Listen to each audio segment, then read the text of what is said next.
Hello everybody, it's Matt McDonald here to review the Blu Vivo Air. So this phone just was released a couple of weeks, actually about a week and a half ago, and I was able to get my hands on one. So this has been dubbed the thinnest smartphone available in the United States. I don't know how true that is. I believe Oppo makes a thinner phone, but this phone is very, very thin. So let me give you a quick background of this phone. I'm going to flip this over so you have some information. So this is the Vivo Air. It comes with a 4.8-inch HD screen. It's a 720p screen, so keep that in mind. It's not your standard 1080p, which is kind of what the flagships offer nowadays.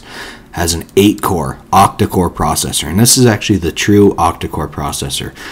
It's made by MediaTek, which is kind of the Chinese equivalent of Qualcomm. Not quite as good as the Qualcomm chips, but still very fast. It benchmarked very well. The phone has 4G HSPA+. Now, this is an important thing to note. This phone will work on T-Mobile and AT&T as well as any GSM network. But for it to get fast 4G speeds on T-Mobile's network, you have to be living in a refarmed area. This is not a very common thing in a lot of areas. In fact, that was one of the things I struggled with when I used this phone for the last 3 days, is that sometimes I would switch between 4G and 2G. There was no 3G option. The phone has it's approximately 5.1 millimeters thin.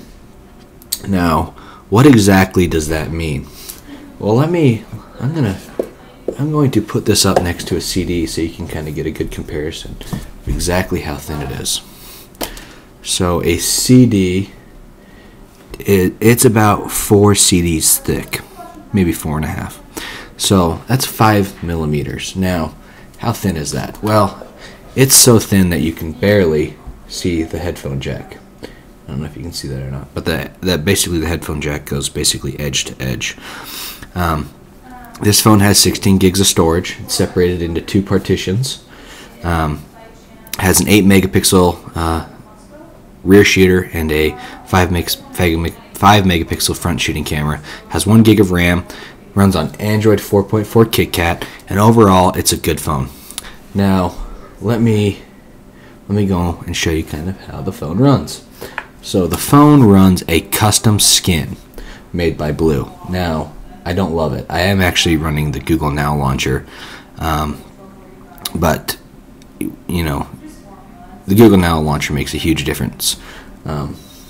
Even though I'm running the Google Now launcher, a lot of the skin is still present.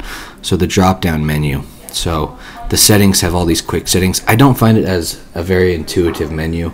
It's kind of hard to use. Anyways, it runs its own custom skin, and overall, you know, if you're into vanilla Android, I would recommend going with the Google Now launcher. It makes things a lot better, in my opinion. Now, this phone surprisingly has very good battery life from what I've seen. Now, the battery statistics are a little bit off. I think this is a glitch in the software, and I think that they'll make an announcement about it. But when you go into the battery settings, and so I've had this phone off the battery for almost 2 days.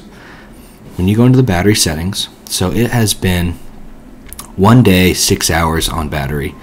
It's been on cell standby for the majority of the time. Now, this is where I think is funky, is the screen has been showing 3% when I've had it on for quite a bit of time.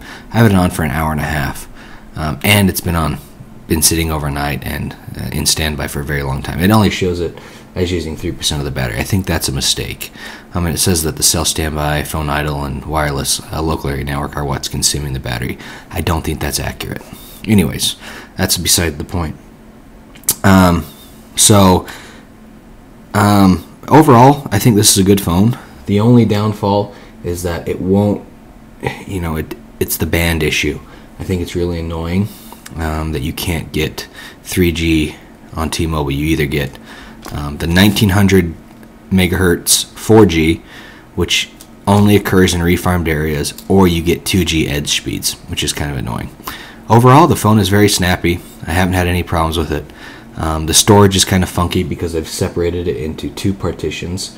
They have separated into 2 8GB partitions, a system partition, so I'll show you real quick. They have separated into a system partition, which only has 3 gigabytes left, and then they've have another partition for phone storage, similar to an SD card, and it's about 8.21 gigabytes left. Not a big deal. Overall, the phone is decent. In my opinion, the thinness is what makes it really a slick phone, but I don't think that is the reason that you should buy it unless you are only looking for a thin phone. In my opinion, a better purchase would be a Moto G, or even potentially a used LG G2. I just think that those offer better value for your money. One thing I've noticed about Blu is that they seem to be glitchy, and I haven't noticed any glitches on this particular phone, but I know that people have had glitches where it switches your default operating system as well as your default internet browser. Other than that, I take my review for what it's worth. I didn't have any problems with the phone. There were some annoying things that occurred with the bands, but that's beside the point. The build quality is great. It's actually made out of, I believe, magnesium.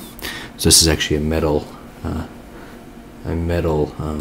bezel, and it's glass on the back. And I don't see any damage on the. Well, actually, there's a few scratches on the back from being in my pocket, and those are scratches. Those aren't streaks. I don't know if you can catch them in the picture or not, but.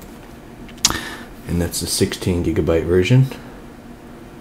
And that's my review for the Blu Vivo Air, just recently released. Thanks for your time. Bye-bye.